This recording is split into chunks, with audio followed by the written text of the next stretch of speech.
Welcome back to Empire Sports Media's Saturday Showcase for Week 13 of the college football season. It is great to be back. We've got ourselves a loaded day of events as we get things started at 12 o'clock with the number 22 ranked Missouri Tigers, led by their running back and Heisman favorite, one of the Heisman favorites, Ahmad Hardy, taking on the newly top 10 ranked Oklahoma Sooners, coming off a huge win where John Mateer and Brent Venables went into Tuscaloosa and knocked off the Alabama Crimson Tide. The lighting is not the greatest. You're just going to have to deal with it. I apologize in advance. It's going to get better when it gets dark.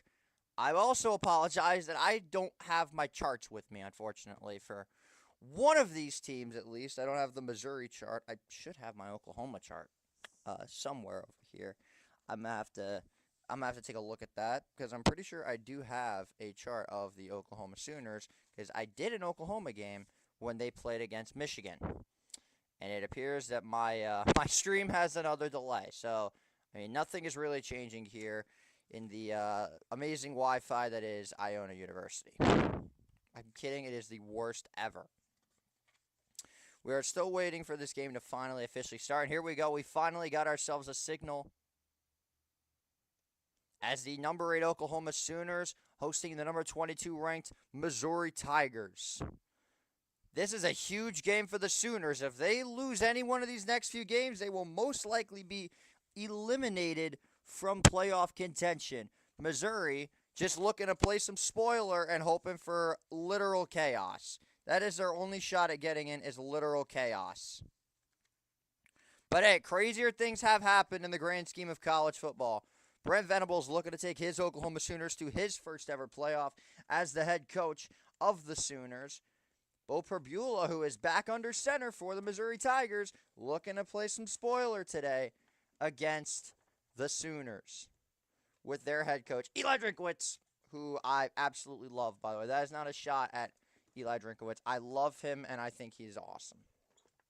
He is a fantastic coach. I will hear no arguments. I love Eli Drinkwitz. Shout out my guy Squidtard. The rankings are pretty simple. Ohio State number 1, Indiana number 2, A&M number 3, Georgia number 4, Texas Tech number 5, Ole Miss number 6, Oregon number 7, Oklahoma number 8 after the win against Bama, Notre Dame at number 9, and number 10 is Bama with 11 as Miami, and 12 are the BYU Cougars. So we're going to be presenting, yes, John Jim, appreciate you getting here early. We will be bringing you college football throughout the entire day. For the first time ever on Empire Sports Media, it is a day and night stream. Starting at 12, we're going to end at 12. And I already got myself a sandwich for when I get hungry. We're going to be off the goddamn rations today and whatever the hell is left in this dorm. I may make one. Sorry if I'm drifting away. The wire got stuck underneath my chair, which is just wonderful. I hate when that happens. Anyway, like I was saying before, let me plug that back in. I may make one quick run over to a deli to just grab something simple. But yeah, I'm not really going to be leaving this desk whatsoever to bring you all sorts of college football action all day and all night. I'm not ready for this. Beau Pribula making his triumphant return to the Missouri Tigers offense after they lost him due to a serious injury earlier in the year. Send this link out to everybody you know because this is just going to be absolute madness. Like, I'm not ready for this at all. This is going to be madness.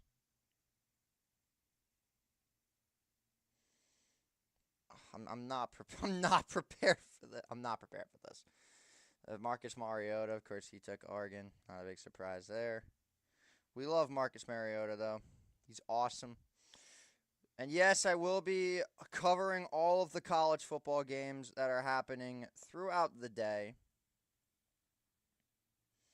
The thumbnail looks like crap. Let me fix that. Give me a moment. Yeah, there we go. That's better. It's not going to show the Oregon USC game on the thumbnail. Whatever. Deal with it. We all know that's one of the games we're streaming. if my service was better, I would let people come on. But unfortunately, my service when I bring people on is garbage because the Wi-Fi here is dog shit. Nicest way I could put it, the Wi-Fi is awful. Like the worst ever.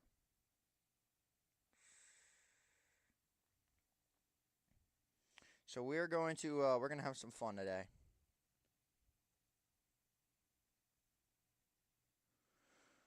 We got a lot of games going on at the same time right now. We got a couple of games that I believe have just kicked off, as a matter of fact. So the games that have kicked off, we've got Tulsa and Army and West Point. My dad's at that game, I'm pretty sure. Minnesota taking on Northwestern. Kansas versus Iowa State. Samford versus A&M. A&M is already in the red zone. My God, that was fast. SMU taking on Louisville. That's another 12 o'clock game to keep an eye on. Delaware playing against Wake Forest. And then, of course, we've got Miami versus Virginia Tech coming up. This game, Rutgers versus Ohio State. And that's basically it for the 12 o'clock games. We got one of them starting at 12:45. Nevertheless, we're going to have some fun today. I am super excited. But I'm also very, very nervous. Like, this could go horribly. And I'm just wasting my time for 12 hours. But it's college football, so, I mean, you never know. I'm pumped up. That is the nicest way I could put it. I'm super pumped up to finally get this thing started. Now, could we just kick off for the love of all things holy? Kick off so we can start this madness. Please. Let the madness begin, ladies and gentlemen. And here come the Miami Hurricanes out to Blacksburg, Virginia, where they will soon be serenaded by Enter Sandman, the greatest tradition, greatest walkout in all of college football. That, and of course, the most thrilling 25 seconds in the history of college football, the Clemson Tigers. That is also a classic.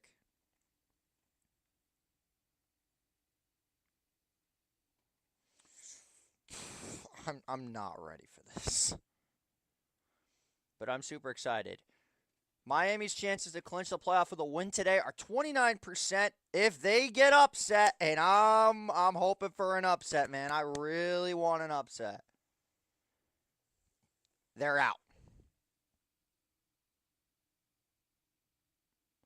One more loss, and they are out of the playoffs.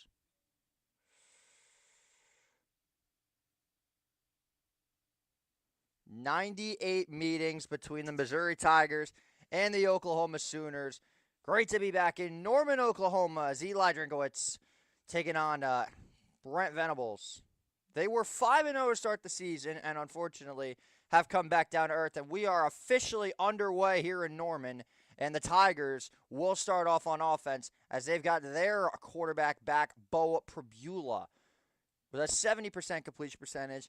1,685 passing yards, and 11-7 pass to touchdown to interception ratio, with 5 rushing touchdowns to his credit.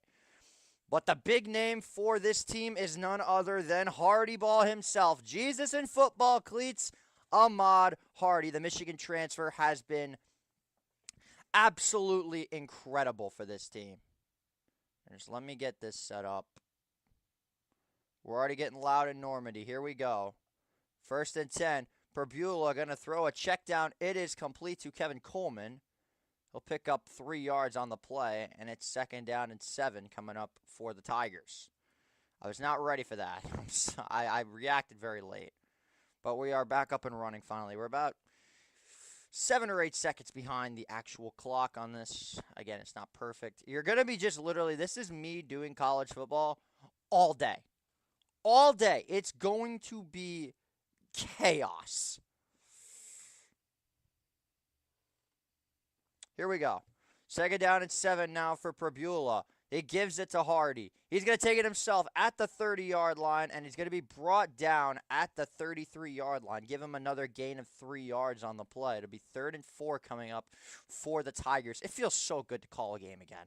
I mean, it's been a while since I did a stream in the daytime. I love it. Last week against the Cowbells, he had 25 carries for 300 rushing yards and 3 touchdowns. Here we go. 3rd down and 2. Excuse me. I had the spot was very, very off.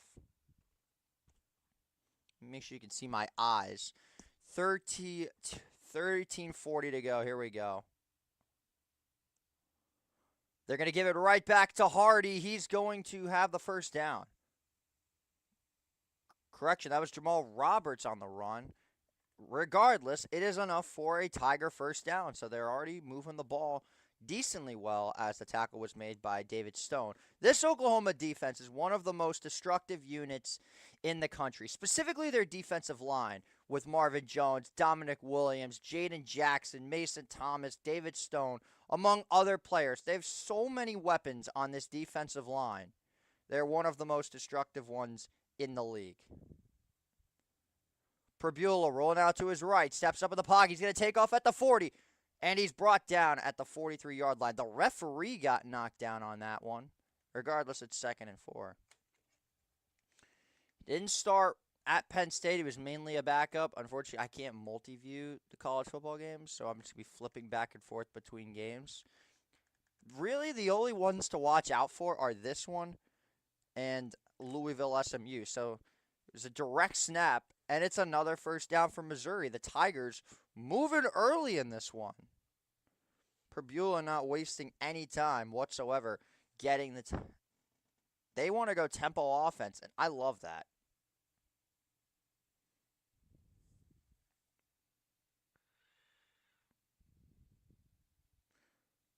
Perbula throws the dump-off pass. It is complete to his tight end. That is number 87, Brett Norfleet. He'll pick up about 3 or 4 on the play. 2nd down and about 6 coming up for Missouri.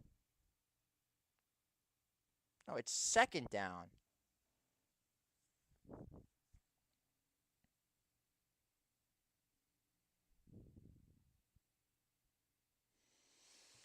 Dude, I don't know how the hell I'm going to do this for 12 hours. We're going to have to find a way, I guess. This is really going to be the most difficult stream I've ever done. But I am all here for it. Here we go. 2nd down and 5 now for the Tigers. Josh Manning in motion. It's a screen to Donovan Oligbode. Breaks a tackle, but he is going to be out of bounds, about 3 yards short. Gain of 2. Olubade is how you say it. 3rd and 3. Yeah, we're basically feeding off the rations.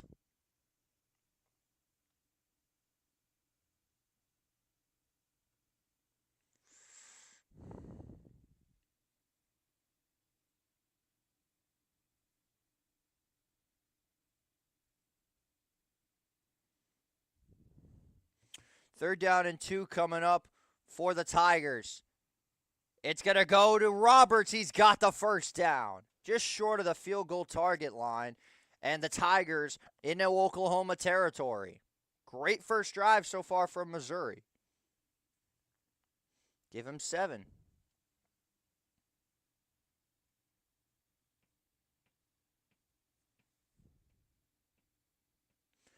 They're going to just push it up the gut again.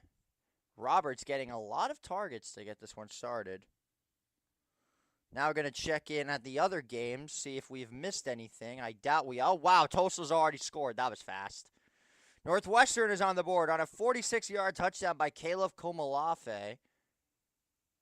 Iowa State has the lead over Kansas. A&M already scored. Not a big surprise with Bethel Roman, per usual. The Mustangs get on the board early thanks to a touchdown by Kevin Jennings.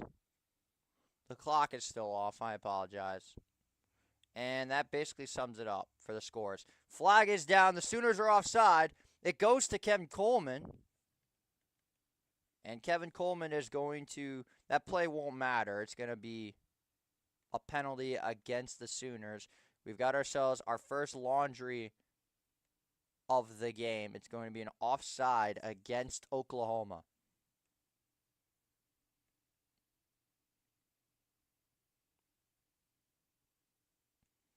I love the accents of all the SEC refs, I swear. They all sound the same. Goddamn Southerners.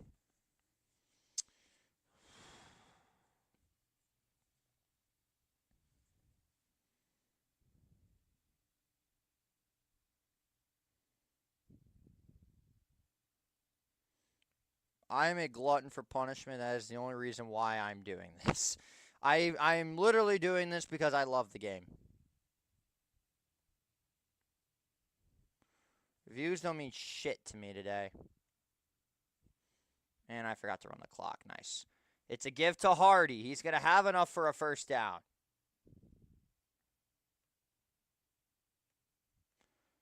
The Tiger offense is driving right now on Oklahoma. Meanwhile, in Blacksburg, Miami has got themselves into the red zone. Let's see what Carson Beck can do on this play. Fires. He's got an open man. It's a touchdown. Elijah Lofton. And the Hurricanes are on the board early in Blacksburg. Wow, what a start for Miami. Amazing drive by them to get this game started. Here we go. 1st and 10. Pribula gives it to Hardy. Makes a cut at the 20. Still going, and he's finally down. The ball came out late, but they're going to say he was out of bounds. That will stop the clock. Well, that will not stop the clock, but it's going to be about a gain of 7. Hardy got a little shaken up on that play. Let's take a look at this replay. Hardy with a beautiful back cut to the right side. Broke the tackle off of Stone. And now it's 2nd and 2 coming up for Missouri. They are off to an unbelievable start on this first drive.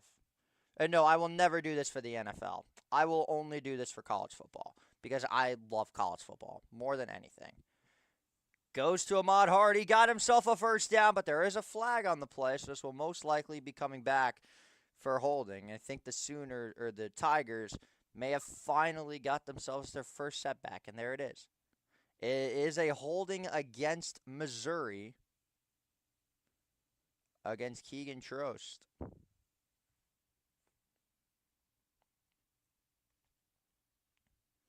What was 2nd and 2 has now become 2nd and 12. That is unfortunate.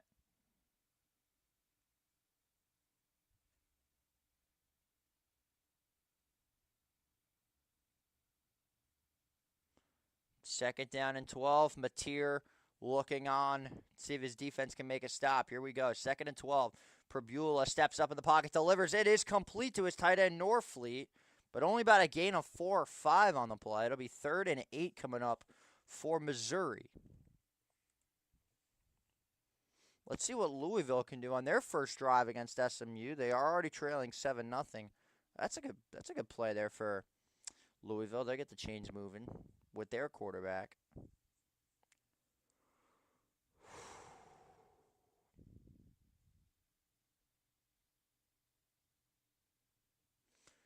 Correction, 3rd and 6 coming up for Mizzou. 3rd down and 6. Pribula, 4-man rush from the Sooners. Pribula rolling out. Got to do something, and finally gets rid of the ball. It was Joshua Manning was the intended receiver, but he is out of bounds. So the penalty proves to be a drive killer, and now Eli Drinkwitz will send out his field goal unit. 4th down and 6 coming up.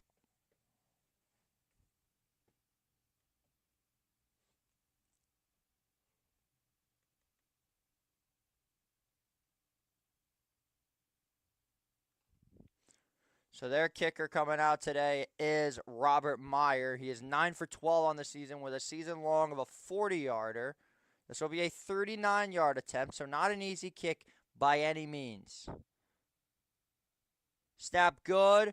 Kick is on its way. And it's good. It manages to sneak through the uprights. And Missouri has themselves a 3-0 lead.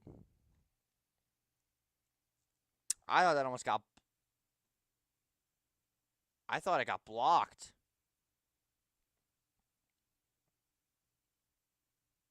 Yeah. Manages to sneak in. We're going to take a quick 60-second break. Stay tuned for more college football here on the Empire Sports Media Saturday Showcase.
TSM Saturday Showcase for Week 13 of the college football season, where I am a glutton for punishment and I just love college football way too much.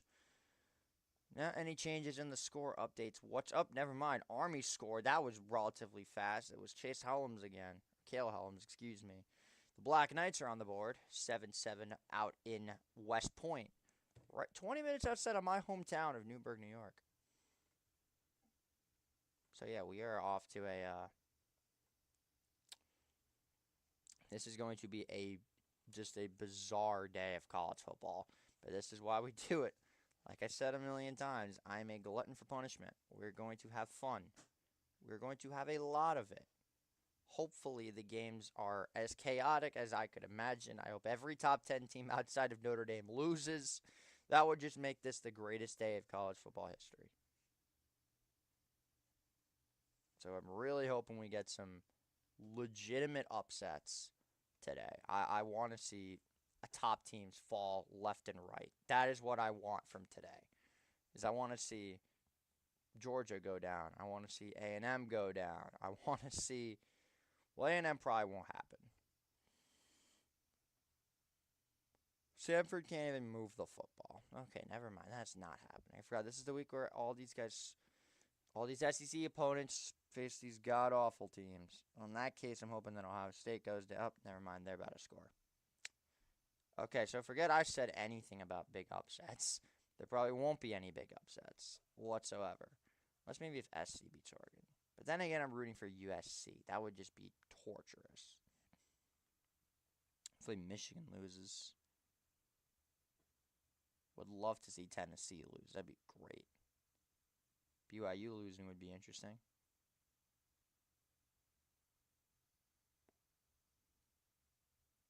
That was a rough kick.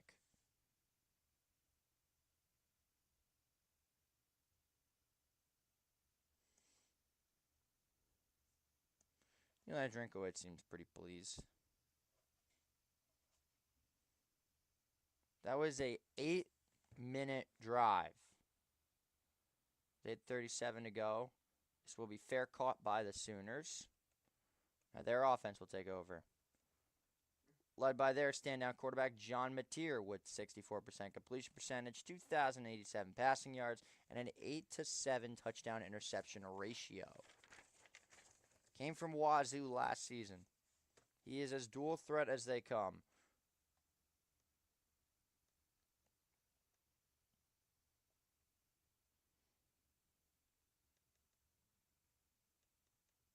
Here we go. 1st and 10 now for the Sooners. Robinson goes in motion. Mateer throws a deep shot down the right side. Incomplete, intended for Deion Burks. And the Sooner fans want a flag early. They won't get one. And it's 2nd down.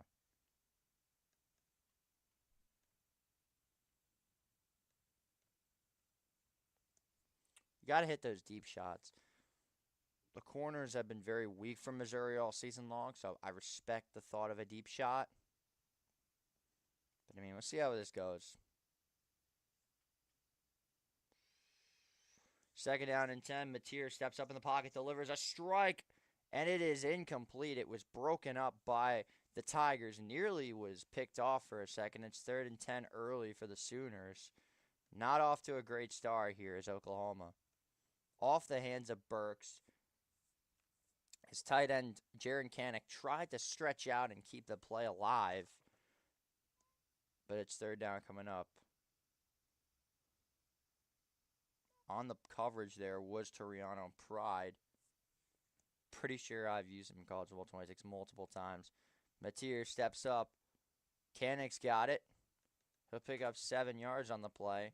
But it's 4th and 3 coming up. So a big 3 and out for Missouri.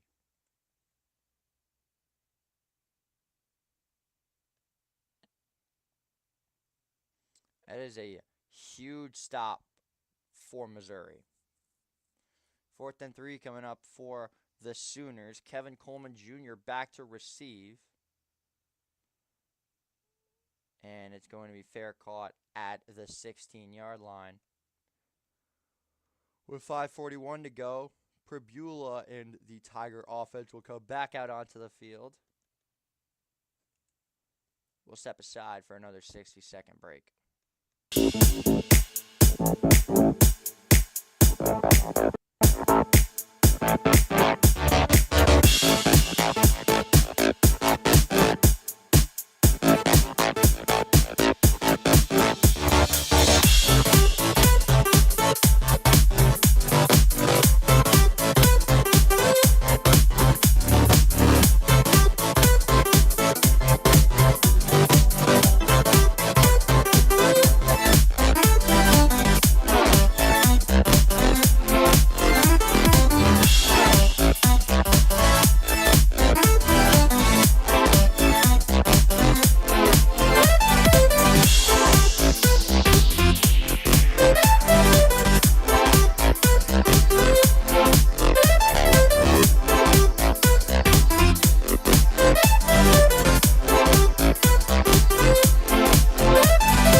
And we are back for your coverage of just absolute madness.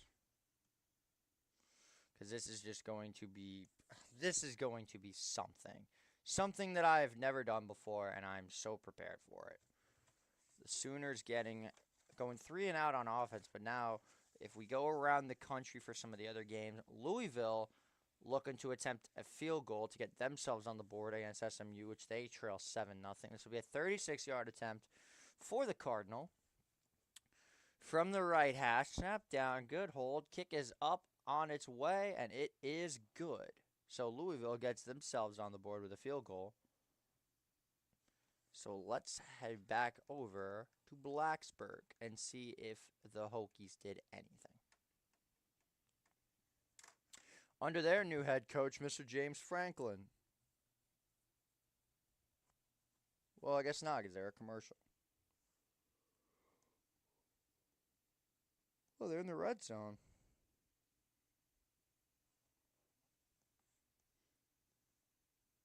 James Franklin, is he taking over today? I think is he coaching today?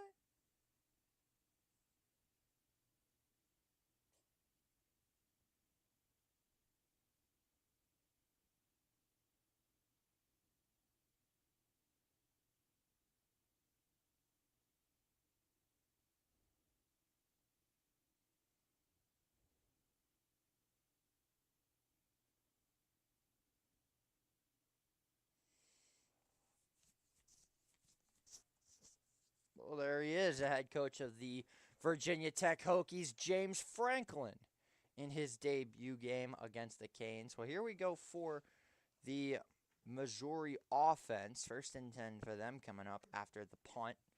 But let's see what Virginia Tech can do. They are in the red zone on 3rd and 10 for Kyron Drones. What do we got here? 4-man rush. Drones under pressure, evading the sack, still on his feet. Drones steps up in the pocket, and he just throws it away. So they'll get 3 out of that, most likely. Meanwhile, back in our game, let's see what Pribula and the Tiger offense can do. 1st and 10. It's a give to Hardy, and he's not going to go anywhere. Maybe picked up a yard or two. It'll be 2nd and 9 coming up. He was brought down there by the middle linebacker, Kobe McKenzie, who had himself a great game against Alabama last week.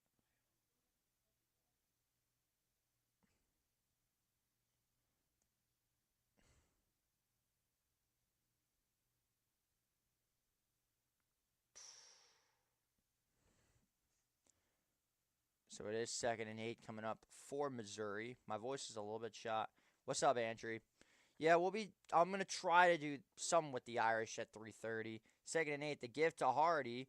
Breaks a tackle. He's got a first down to 30. Still going to 35 and finally run out of bounds at the 39-yard line. A big first down for Ahmad Hardy, and the Tigers are moving once again with 4:50 to go in the first quarter. Take a look at your NFL standings tonight. The first place in the NFC South and the NFC West will face off on tomorrow night's game of the week, which is the Buccaneers and the Rams. And then tomorrow night, and then on Monday night, Panthers and Niners will take place. That should be a fun one. I won't be covering that, so I don't know why I brought that up. But yeah, we will be covering that. And most likely a 1 o'clock NFL game. If not, it will just be Bucks, Rams. 1st and 10, they give to Ahmad Hardy, and he's not going anywhere. He's going to take a 2-yard loss on the play, brought down by Cortland Guillory, the freshman.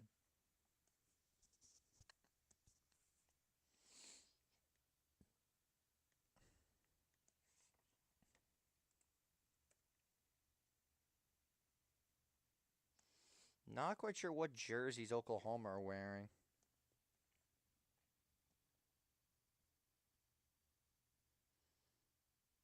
They look cool, though. Yeah, we're going to try to work Notre Dame into this somehow. They're playing Syracuse, so I'm not overly concerned. 2nd and 11, Perbula steps up in the pocket under pressure, and down he goes. Dominic Williams with the big sack on the play. A loss of 3. 3rd and 14 coming up for Missouri. Yeah, he's got nowhere to go. That pocket collapsed in 0.3 seconds, and this is what the Sooners defense does best, is that they are a very fast and aggressive unit. They can pressure the quarterback. They can maintain everything. They've done exactly what they said they've done all season. 3rd and 13 coming up now for the Tigers. It's a give to Hardy. He's going to take about a 5-yard loss on the play. Correction, it was Roberts stuffed in the backfield by number 44 of the Sooners, Taylor Wine. But that's a 5-yard loss. 4th and 17 coming up. What a stuff there by Oklahoma's defense. They send 4, and the centers got absolutely blown up. That is a perfect read for Grayson Halton. 4th and 16, Flags fly. This will be fair caught by Satania at the 25. But let's see what this flag is about. I think it's going to go against Missouri for a false start.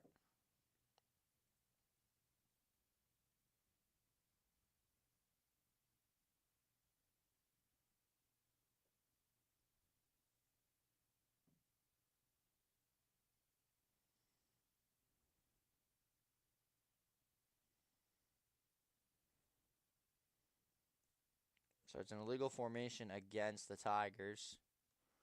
So that'll put the Sooners on the 30-yard line. That'll stop the clock with 2:16 to go. 2:15 to go in the first quarter. 3-0 Tigers. We'll stay right here as we'll take a look at see how these other games are developing as the Sooners defense makes yet another stop. Let's go into this Miami-Virginia Tech game right now. 1st down and 10. Carson Beck under pressure, being blitzed by 4 defenders, slings one, and it is caught. It's a 1st down to the freshman standout Malachi Toney. Meanwhile, Northwestern back in the red zone. They're up 7-0, as already mentioned. Iowa State is getting into the red zone. They're potentially about to go up by 2 scores. Following that up, A&M has gone up 14-0 off touchdown by KC Conception.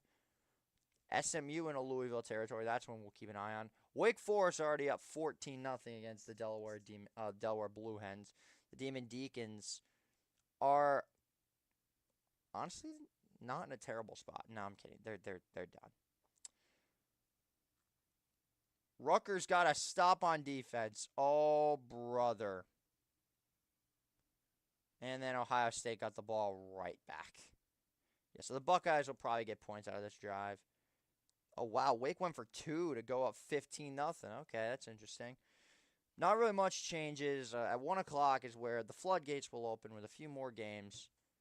We'll stay right here, though, for this Miami-Virginia Tech game. Dude, I genuinely don't know what's going to happen today.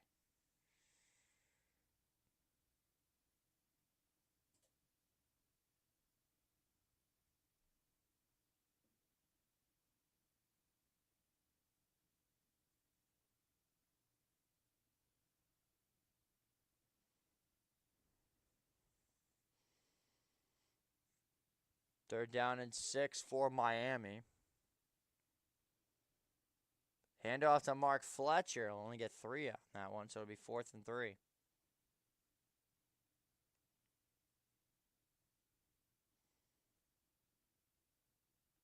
Ticker should be moving relatively easily. I just don't like that background. That background sucks.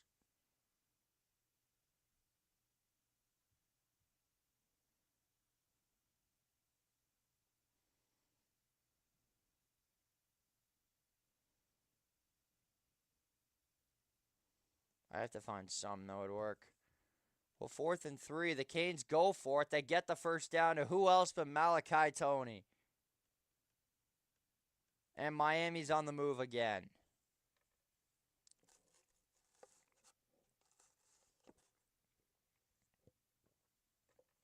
The Canes are fighting for their playoff lives here.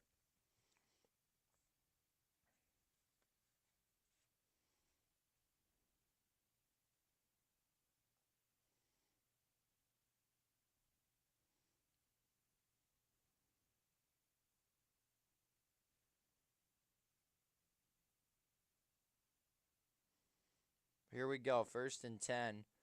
Beck steps up. He's going to scramble. He's going to have about 6 yards on the play.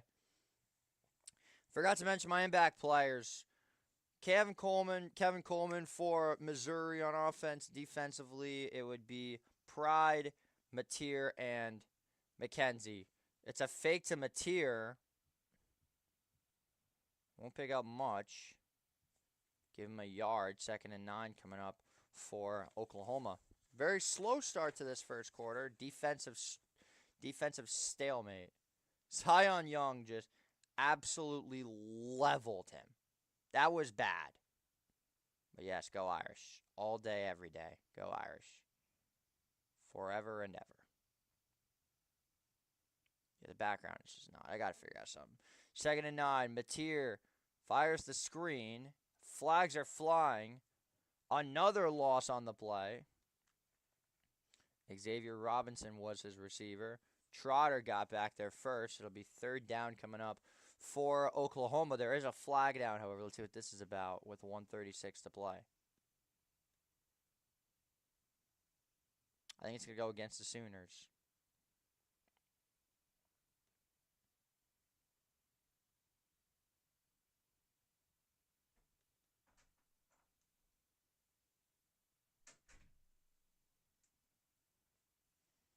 So they declined both penalties against the Oklahoma offensive lineman.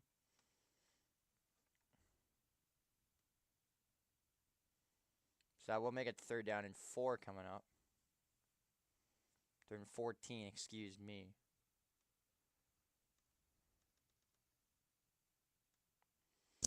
3rd and 14 now for the Sooners. Here comes the blitz. Mateer steps up in the pocket, rolls out to his right, evades one.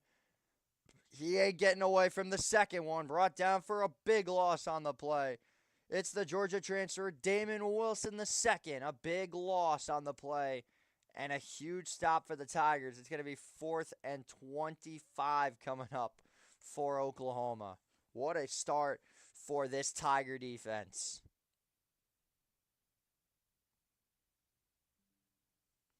Could not have asked for a better start if you were Missouri defensively.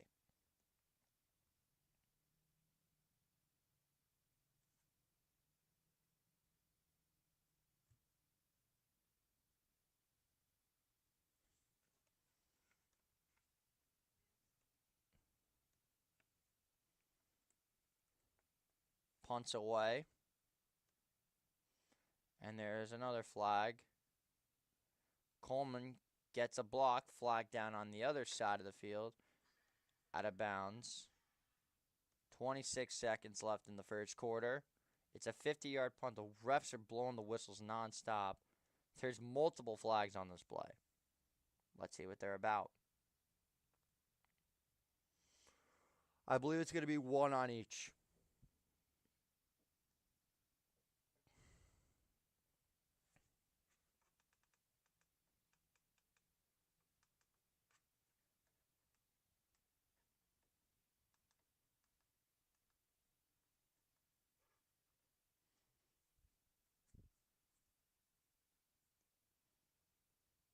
So they got called for the same thing that is the same penalty that Missouri got called for. They must really like those illegal formation, but why do people do it then? I mean, you can't line up with 5 or more in the backfield. I guess people just don't learn. We got some good games coming up later today. We've got Arkansas versus Texas. That's just gonna never mind. That's gonna be a terrible game. Until the fourth quarter, that is. Tennessee versus Florida at 7:30. That's one of the games we will be featuring. Most likely simulcasted with what is going to be Pitt versus Georgia Tech. I got to do an ACC game at some point. 6 plays for Oklahoma, minus 7 yards. Missouri with 18 plays for 75 yards.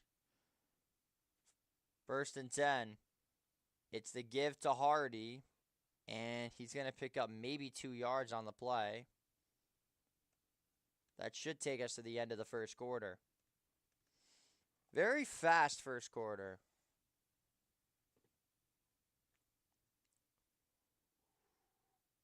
We are going to get another playoff, it looks like. Nope. They lined up at the pistol. That was kind of pointless. That will take us to the end of the first quarter with our score, Missouri 3, Oklahoma 0. Stay tuned for more of this just madness day of college football. We'll be back.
Ladies and gentlemen, we are back for the madness of more just college football heroics.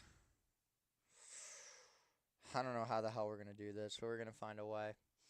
Louisville facing a 3rd and 4 with SMU. Quarterback takes the snap, and there's a flag down. In fact, I'm going to just check in on Miami, Virginia Tech real quick.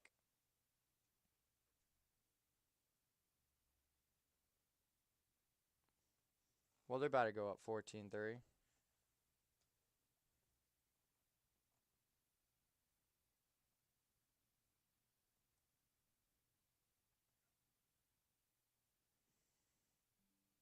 Can't believe they still have Duluth trading advertisements.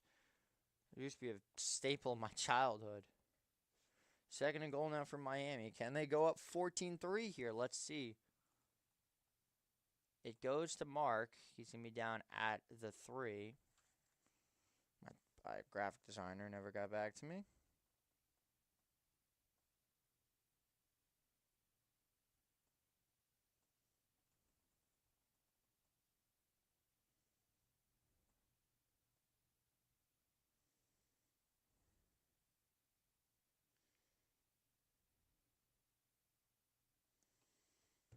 The bright red is not very enticing. I agree. It looks bad. I gotta do something different.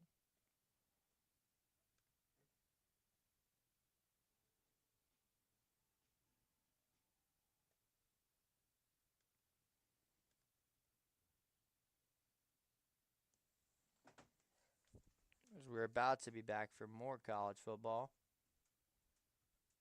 Why did it say unnamed? It should let me download this.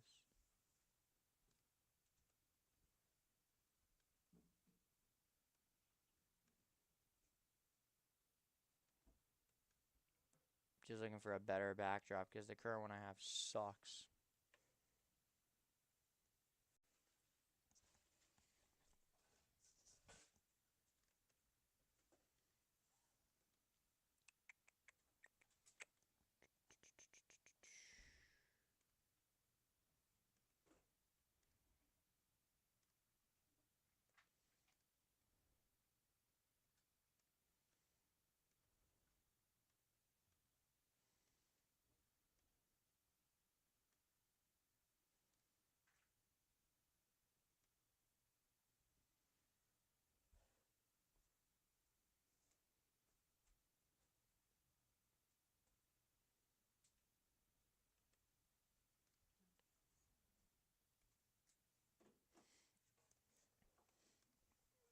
Nothing there for Hardy. That's a loss. Forgive me, I'm just trying to figure out where my thing went. Bear with me for a quick second.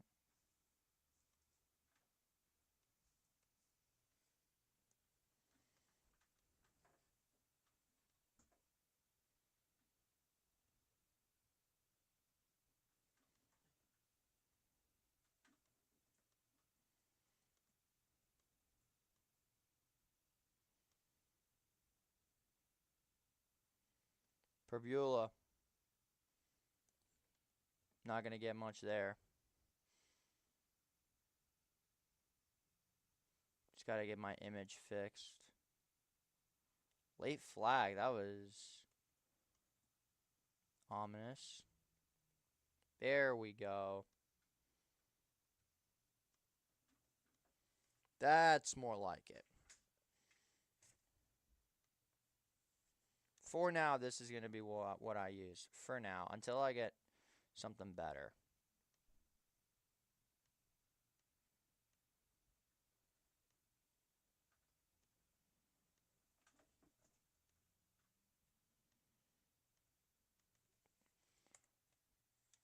So a big first down there after just more disciplinary woes.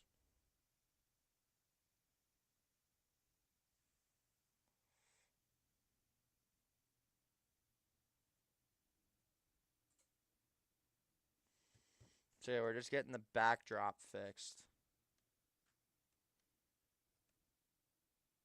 Can I make this smaller and get it to fit?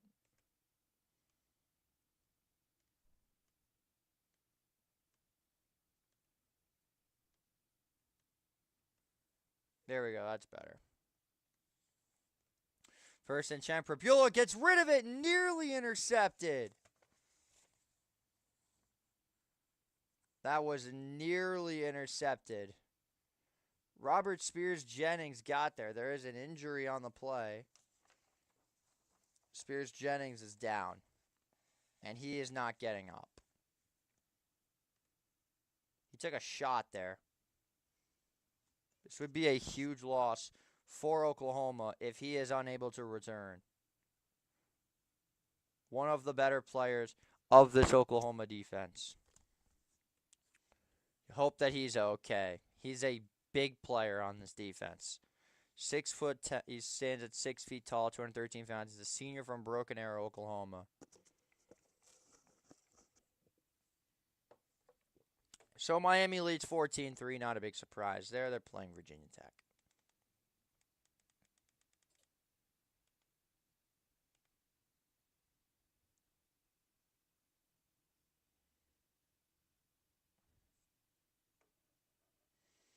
Now here comes SMU on the move. They're potentially about to go up 14-3.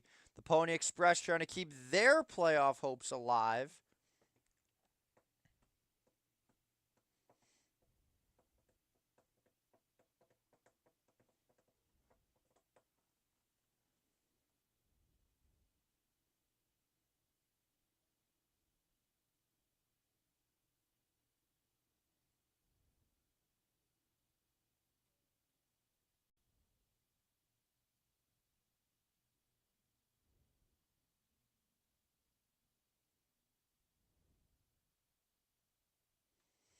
So Franklin is not coaching in today's game, which kind of makes sense why they have him in the booth, is that he's not coaching. Mikey Dees, what's up, my guy? We're going to try to do the impossible. Well, let's see what SMU could do on 2nd down and 8. They're at the 11-yard line. Handoff straight up the gut. Broken tackle, and that's a first down for the Mustangs. They're on the move. Let's run through the scores, because last I saw there's been a lot of changes. And there is. The Tulsa Golden Hurricane, they lead 14-7 against Oklahoma or Army. What the hell is defense in West Point? I don't know. Minnesota gets themselves on the board, a touchdown for Darius Taylor. They now trail 10-7 to the Northwestern Wildcats out in Ryan Field. Iowa State leads 14-0 off a touchdown by Carson Hansen.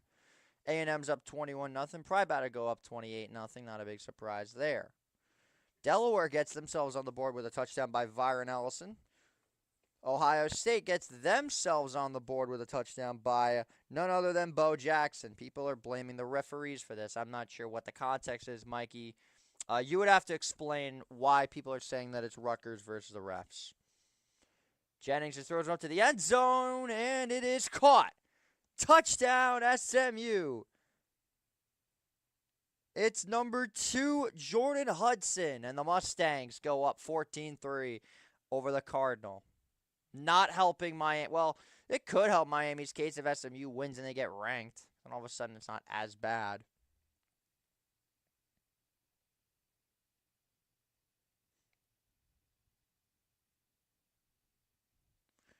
Wow, Ohio State gets a PI call. Is Rutgers going to score?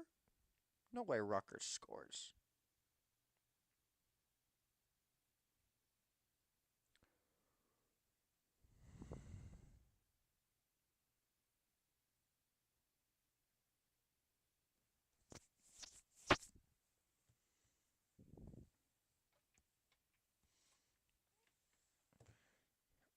Second down and 10 coming up for Mizzou with 14:11 to go in the first half.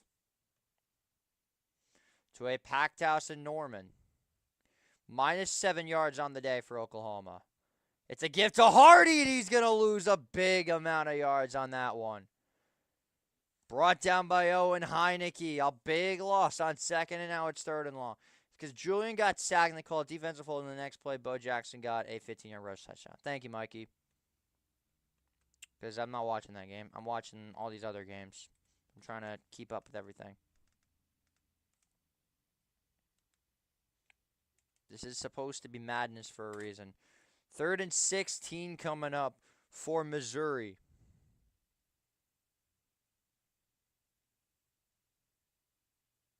Keeping an eye on this Rutgers game. They might score. 3rd and 16. And they're going to get conservative and give it to Jamal Roberts, and he's not going anywhere. Owen Heineke with another tackle. It's 4th and 18 coming up, and Missouri's going to punt it away. What a stop by the Oklahoma defense. They needed that in the worst way.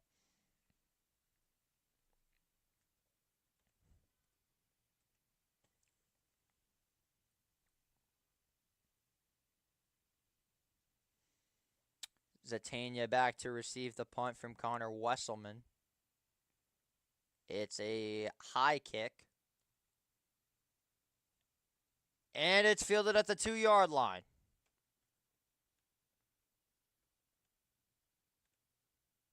Perfect coverage there by Missouri. And now Mateer and the Sooner offense is going to have to go 98 yards. That's unfortunate. Beautiful punt. Who else but Toriano? Or no, that was Johnson. I thought it was Pride who got there first. 12:42 to go in the second quarter. Am I streaming the Rams game? Yes, I am. That is a game of the week. That game was settled as the game of the week from the start of the season. I knew that was going to be just a barn burner of a game. Can the Sooners get some positive yards here? That is the big question. Or will we potentially have ourselves a 5-0 ball game here in Norman? Straight ahead is Blaylock. Correction, was Robinson. Zion Young got in there on the tackle. It'll be 2nd and about 8 coming up for the Sooners. Sorry, it's on my eye. Correction, 2nd and 6. The ring light is off center. Not a big surprise there. There we go. -6 rushing yards for Oklahoma. Zatania goes in motion. Mateer, the screen to Burks, and he's not going anywhere. Only a yard on the play, brought down by Isaiah Trotter. Or Josiah Trotter. See, why did I say Isaiah Trotter? Regardless, it's 3rd and 7 coming up for Oklahoma. Corey Batoon has been coaching an absolute unit on this defense for the Tigers. They have been absolutely incredible. Incredible.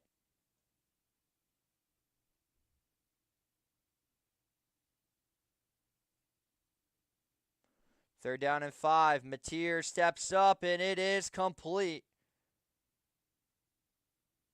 And it's Satania. And he got the first. They get it off in time. Mateer, quick throw. There's another first down. This time to Keontez Lewis, and the Sooners are moving.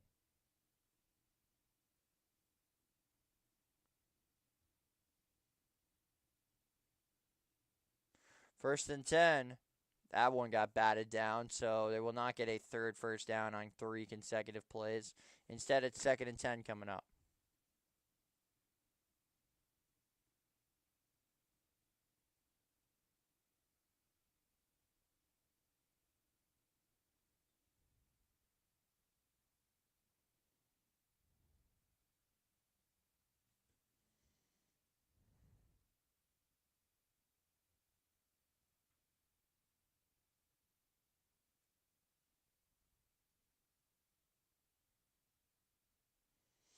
Second and 10. Mateer strikes left side, incomplete. Intended for Satania, no flags fly. Toriano Pride was in on the coverage, and it's 3rd and 10.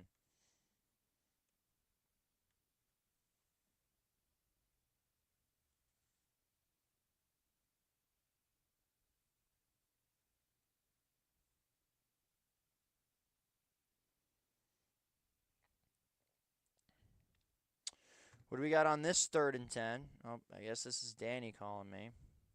We'll wait till this play is over. Mateer steps up, flag flies, and it's incomplete.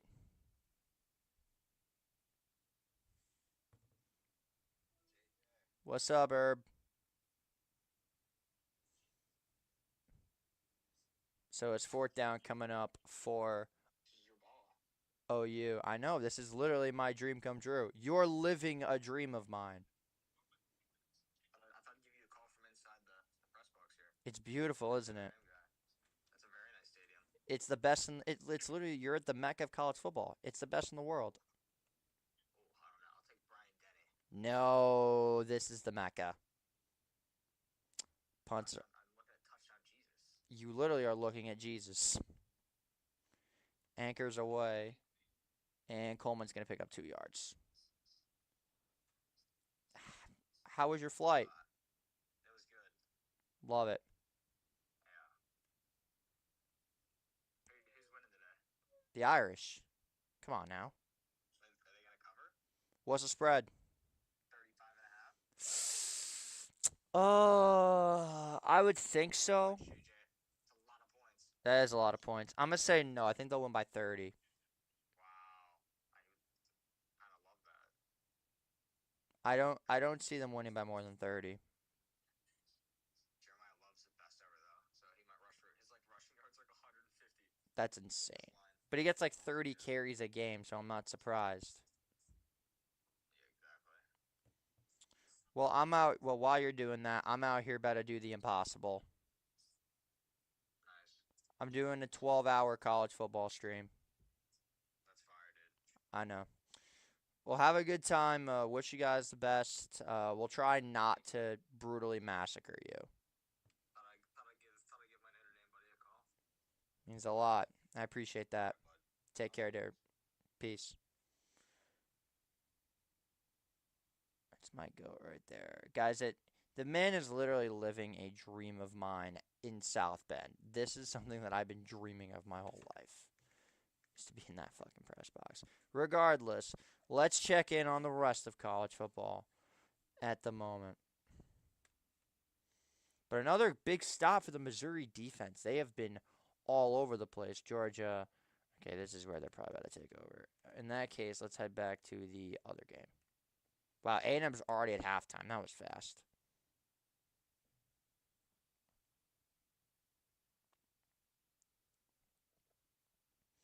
Louisville has a commercial as well.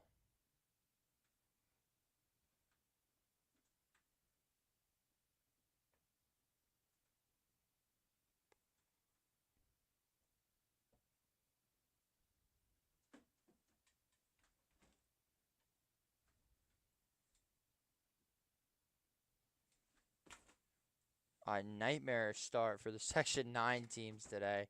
Tuckahoe is bullying Burke, and Chester is getting demolished by Bronxville. Not off to a great start. SMU leading 14-3.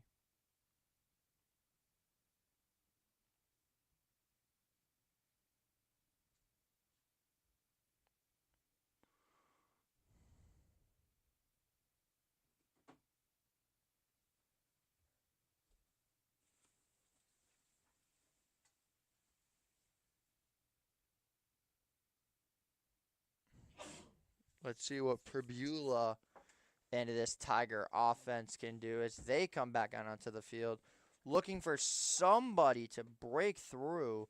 These offenses have stalled out on both sides of the field.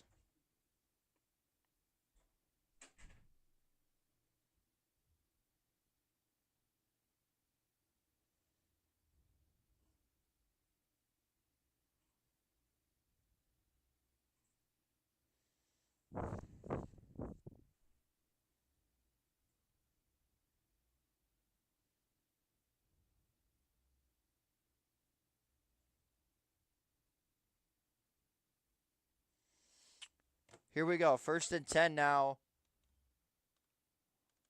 Prebula strikes it. It is complete to Joshua Manning. And a big first down for the Tigers.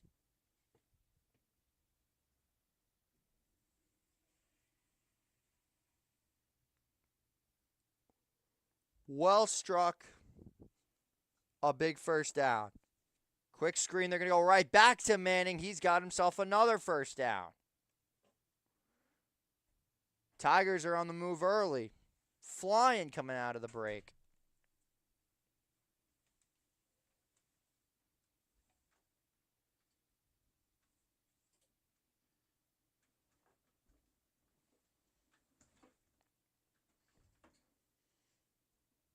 First and 10 now.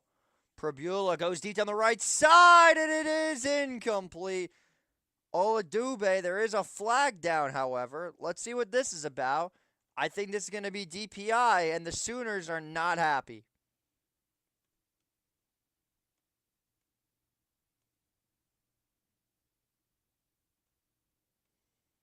Jacoby Johnson is the victim of the penalty.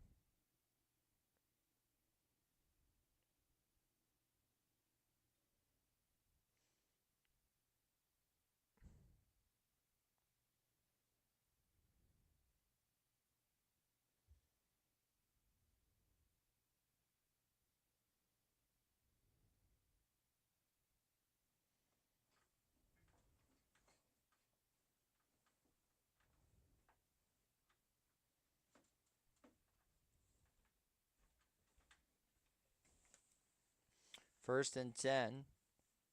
Straight up the gut. Nothing there for Roberts. Very loud boos from the Sooner crowd.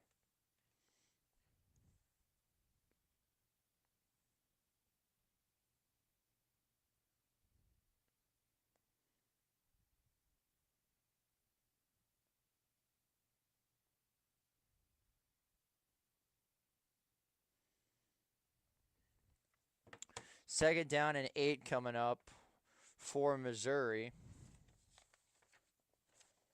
103 yards for the Tigers. 17 total yards for Oklahoma. The Sooners looking like they used all their offense in that Alabama game as the stream froze for a minute. It's a give to Ahmad Hardy. Pushing forward, he'll pick up 2 yards. Give him 2 yards, 3rd and 6.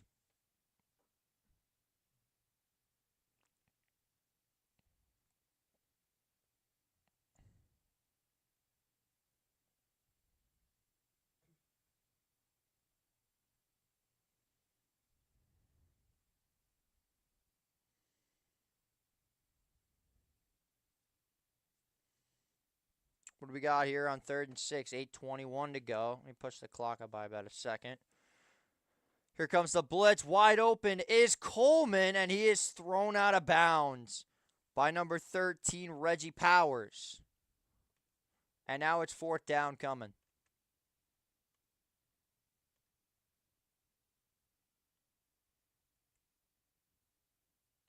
Yeah, you go for this. 4th and 2, you're going for this. You are a away underdog. You go for this on 4th and 3. Hardy is the man in the backfield for Missouri. Crowd is roaring here at Gaylord Memorial Stadium in Norman. And a timeout taken.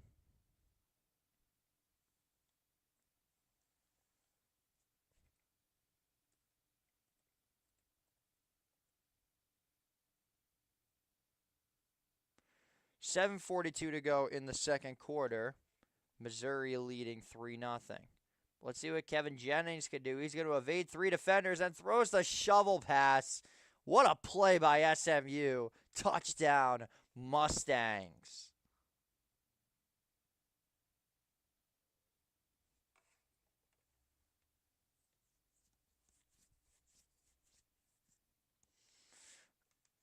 I especially love Chick-fil-A nuggets. They're amazing.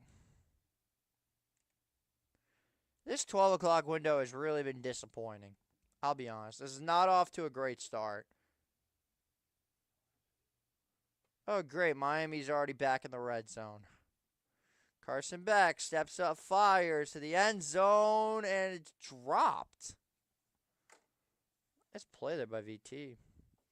You don't know they're not winning this game.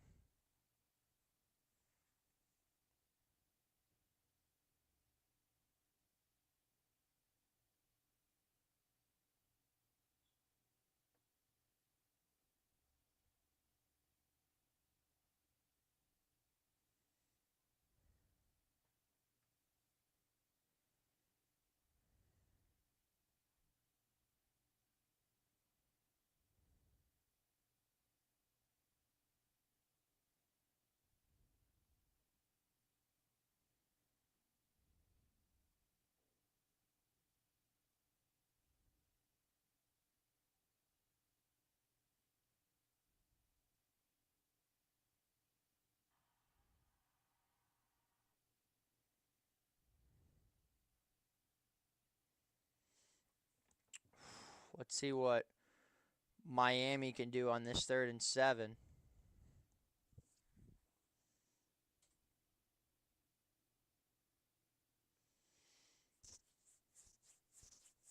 Let's see if VT can get a stop here on 3rd and 7. They probably won't. I mean, you just get the ball to Malachi Tony or CJ Daniels, and it's going to be 21-3. 3rd and 7, VT. Oh, wow, he missed the pass to Tony. VT sent 4. Beck panicked and misses the throw. It's now 4th and 7. Let's run through some score updates, even though I don't think much has changed.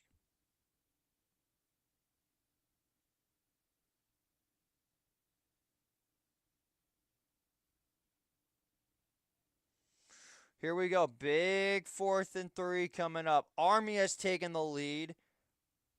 And nothing else. Rutgers got a field goal and Georgia scored a touchdown. Not much changed in the grand scheme of college football.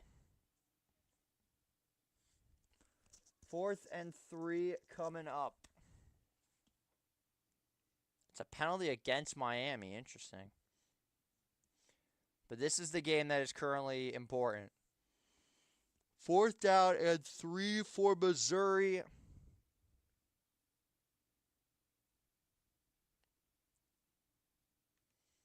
And we get a whistle. Timeout.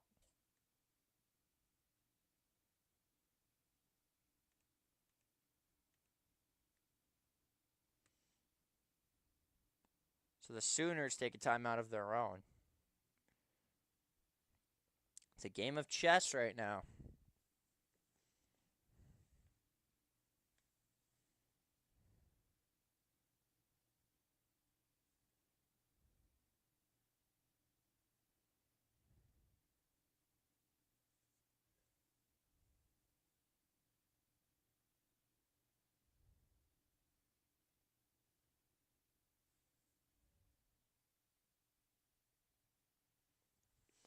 So Miami knocks through a field goal, courtesy of their kicker, Carter Davis. 17-3 in Blacksburg.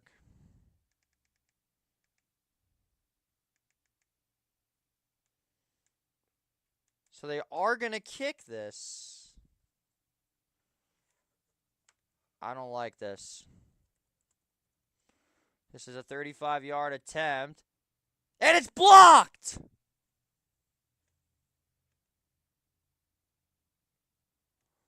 The Sooners defense with a huge play. There's a flag down, however. Can you imagine this is on Oklahoma?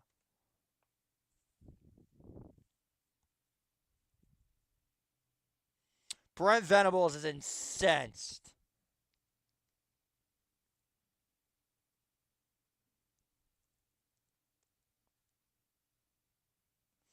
Can you imagine if this is on...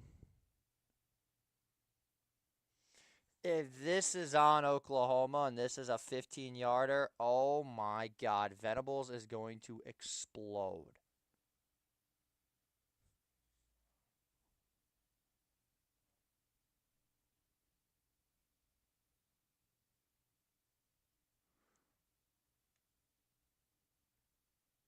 So thankfully it will not count against the Sooners, but it'll just back them up.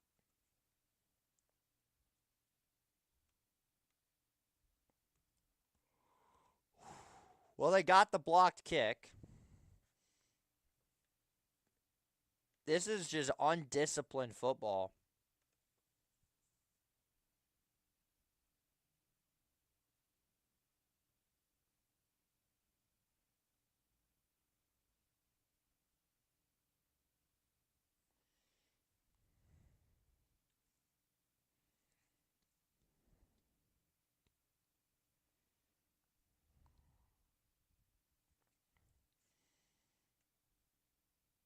Yeah, that was just...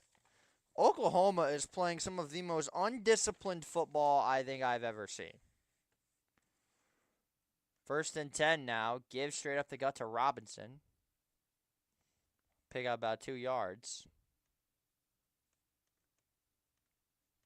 Correction, 3 yards. 2nd and 7.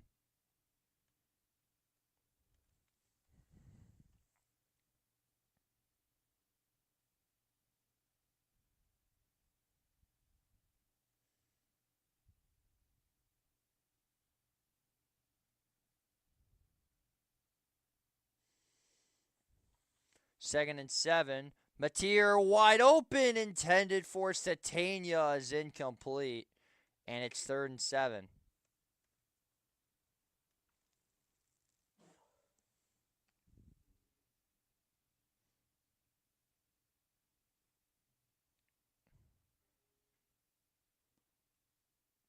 That was Peyton Bowen who blocked the kick.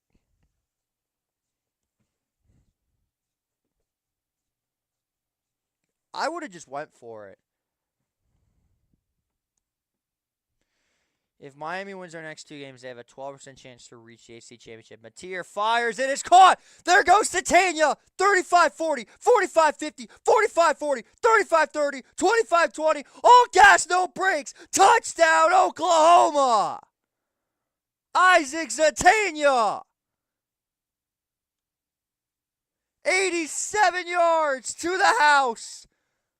Touchdown, Oklahoma. They get the big play, and they've got themselves a 7-3 lead.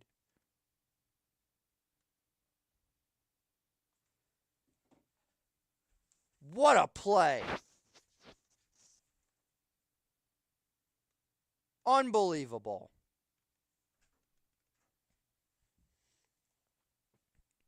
We've got ourselves our first clip of the stream as Isaiah Satania gives the Sooners the first touchdown of the game.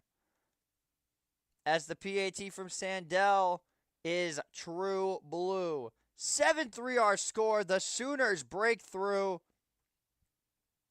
And they've got themselves a lead.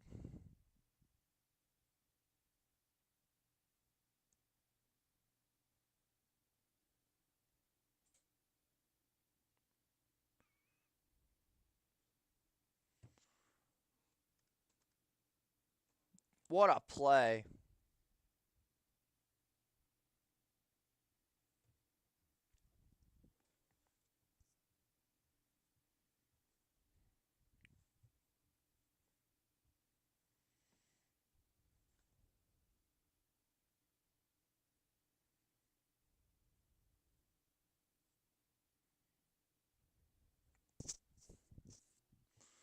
The high-flying John Mateer-led Sooner offense finally breaks through. And they go 87 yards. They had 17 yards on their first 3 drives. That last play, 87.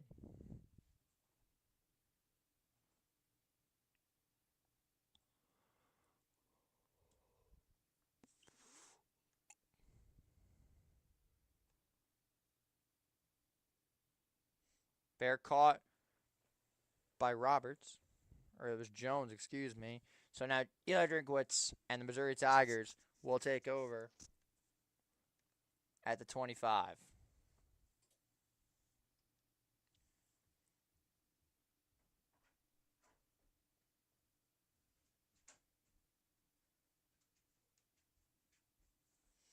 I mean, they needed that in the worst way possible, and now the Sooners got themselves some offensive breathing room.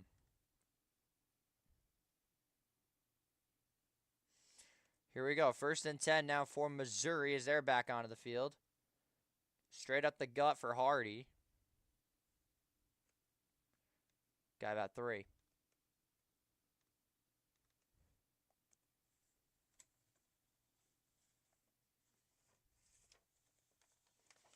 Only 212 yards against the Tide, but it was enough to get the W.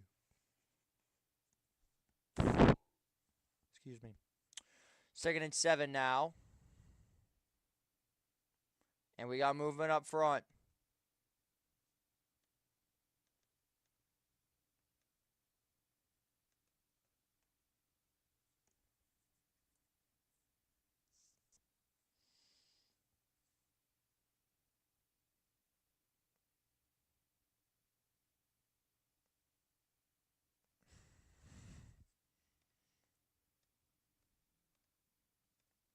That's how loud it is in Oklahoma right now. 65,000 plus. It's getting loud here in Gaylord. Prabula going to take it himself. He'll pick up about 6. Late flag is thrown.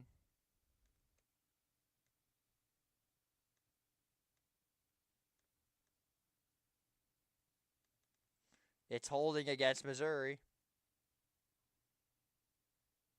2nd and 22 coming up.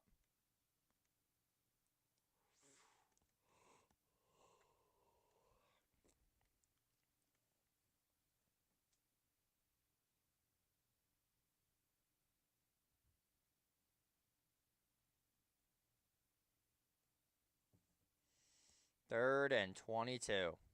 Or 2nd and 22, excuse me.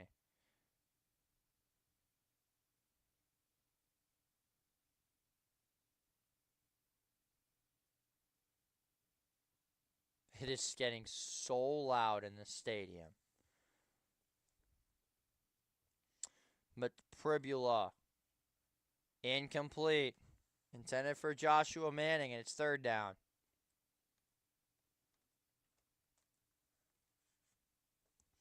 This could get ugly fast.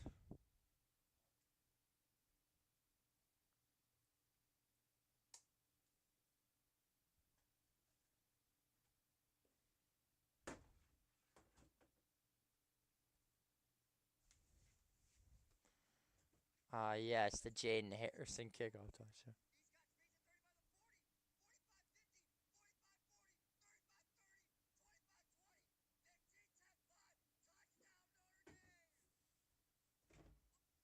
That said overtime. The 3rd and 22. Prabula lost the ball.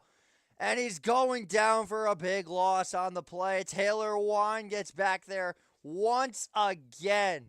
A disastrous drive for the Tigers. And it's going to be about 4th and 29. My goodness.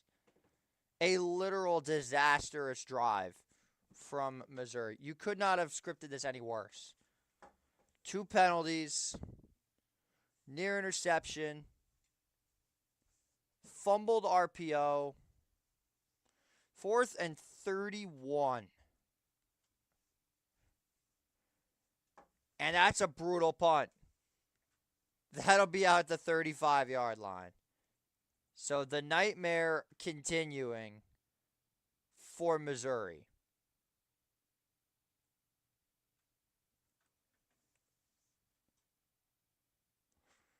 They're still reviewing this. What is taking them so long? Are they not on catches? It was clearly a catch.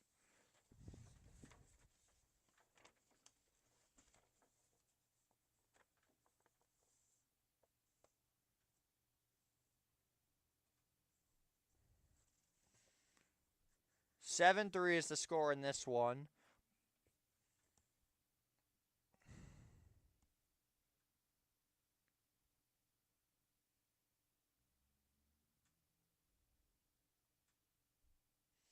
First and 10, Mateer steps out of the pocket, under pressure, slings one, nearly intercepted. Jones had a great break on that ball, but it's incomplete. Second and 10. My call of Satania's touchdown was great. I knew he was gone. Legit, the minute he got the ball, I knew he was out.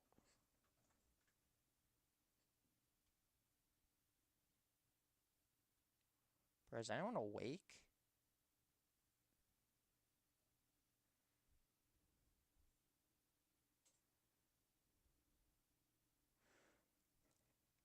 Nothing there from Mateer. He's going to go down for a loss. Correction, he got a yard. Now you've got 3rd down and 9 coming up.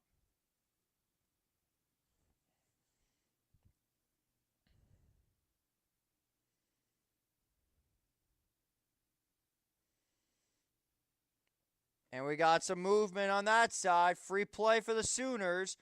The check down to Robinson. And he's down to 28. Catalan got there.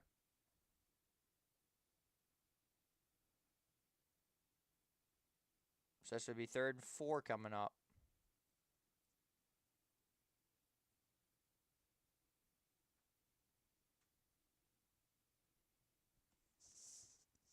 Got ourselves a tiny delay. Bear with me for a moment.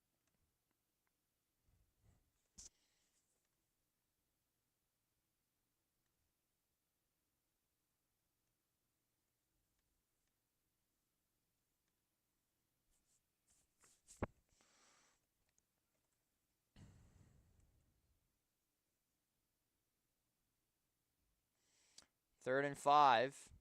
Mateer steps up. Got a bit of a delay.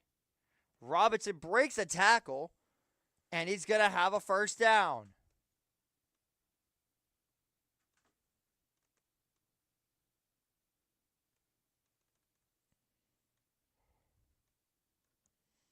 And the Sooners needed that in the worst way. I hope it's done starting and stopping. Quick throw, Mateer to the end zone, incomplete. They want a flag. They're not going to get one either. The pass was intended for Burks, and it's 2nd down.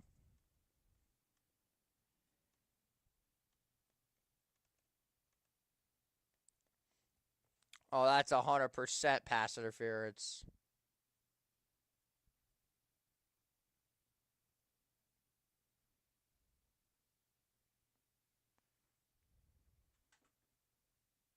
Second and 10. Mateer under pressure, just flings one. High throw. Incomplete.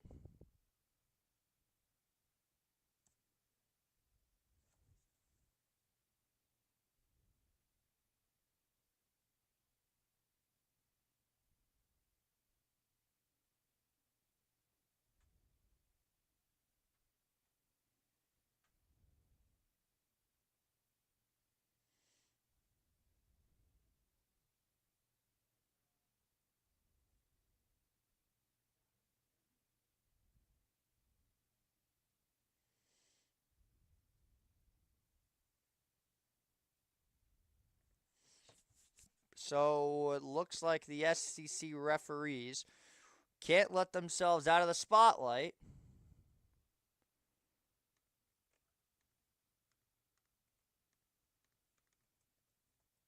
Got ourselves a review here. I don't think that it's an argument. I think that this is clearly not a catch. Let's take a look at the replay here. Let's see.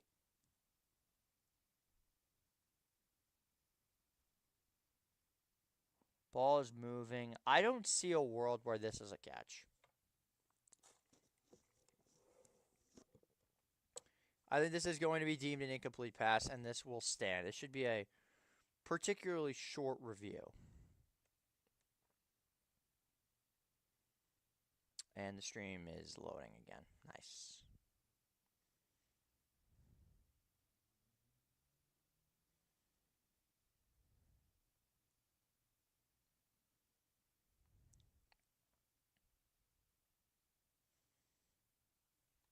Very slow on this.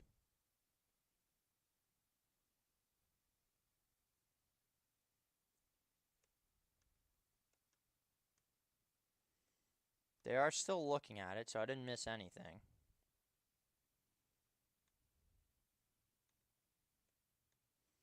But yeah, this should be a particularly short review. I don't see a world where this is a catch. Take a look at this. Ooh.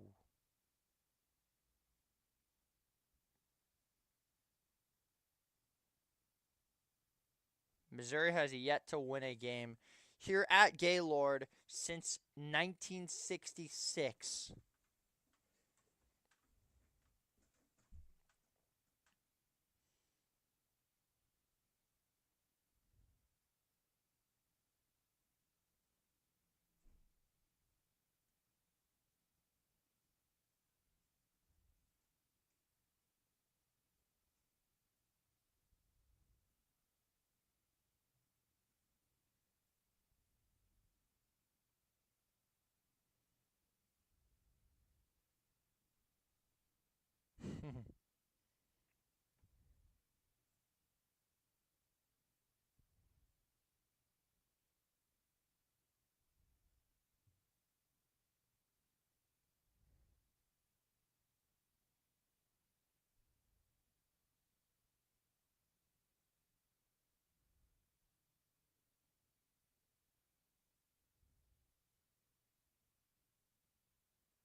This is a very long review. I don't know why this is taking so long.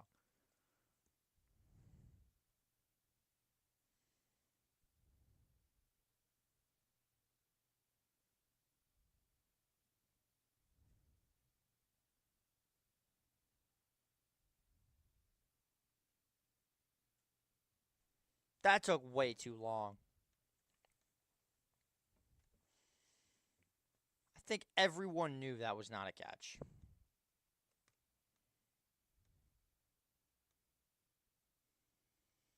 Third and 10.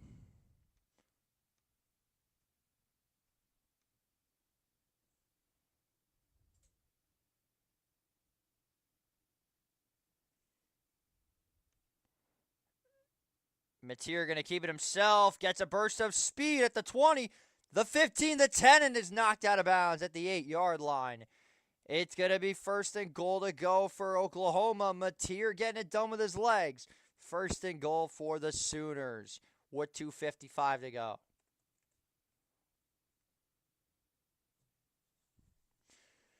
As of right now, Oklahoma sitting at number 8 in the rankings. Notre Dame at 9, Bama at 10 after their loss to Oklahoma. BYU plays Cincinnati later tonight, which will be another game we're covering. Then Utah playing K-State. So a lot of chaos going on right now, but no big matchups for the top 10 opponents. First and goal. Mateer, quick throw, end zone, touchdown!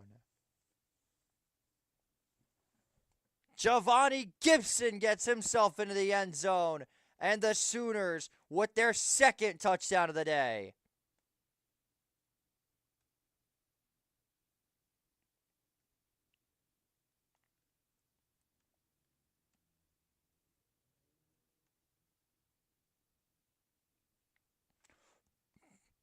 It took 2.5 minutes to go.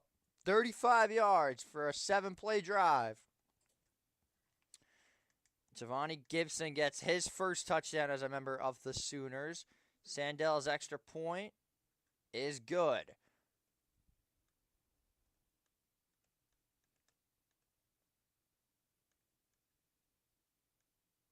(14-3) is our score.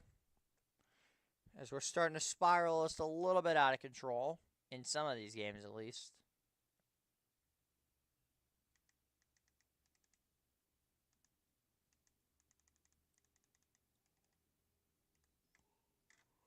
Well, let's take a look and see how Louisville is holding up. I assume they're down 21-3 is my guess. Very ugly window to get the early game started. I don't think we're going to be having any chaos till later.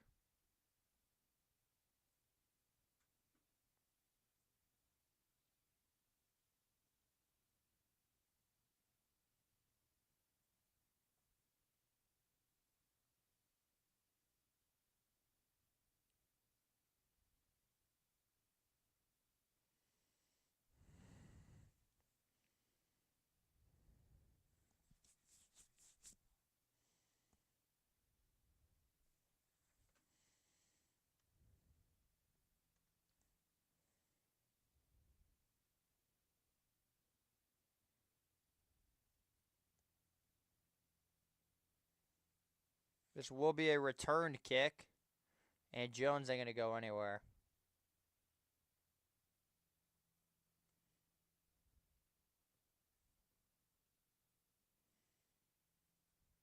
It was all that blocked field goal that shifted the momentum like crazy. Mateer found Isaiah Zatania for an 87-yard score. And then none other than Javontes Gibson to go up 14-3.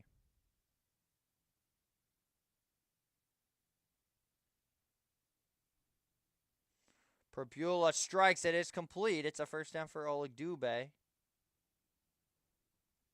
Out of bounds at the 38. It's a pickup of 15 yards. First down, Missouri.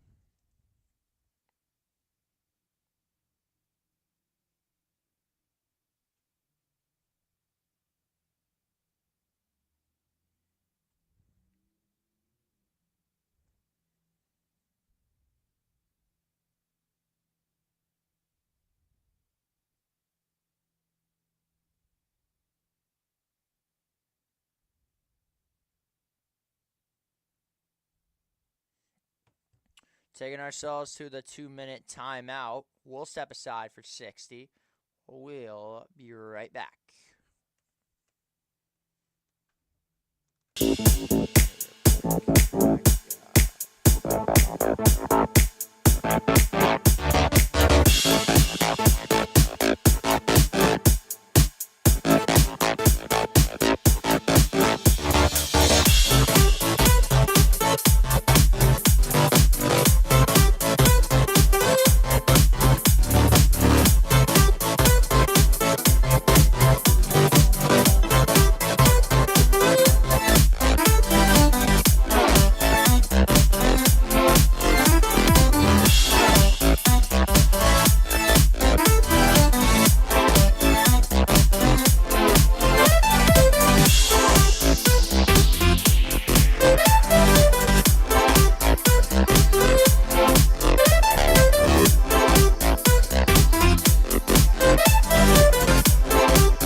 Ladies and gentlemen, we are back for more. Georgia already got themselves in the end zone. Not a big surprise there. Let's take a look at your roundups of scores throughout the country. Army leading 22-14 at the half, so that is good. We love to see the Black Knights dominating. Minnesota's got themselves a 21-13 lead. Miami gets themselves another field goal from Carter Davis. They lead 20-3 with 37 seconds. Iowa State up 17-0 at halftime. A&M up 31-0 at halftime. SMU up 21-6 after a field goal by the Louisville Cardinal. In this game, obviously, the Sooners up 14-3 with 2 minutes to go.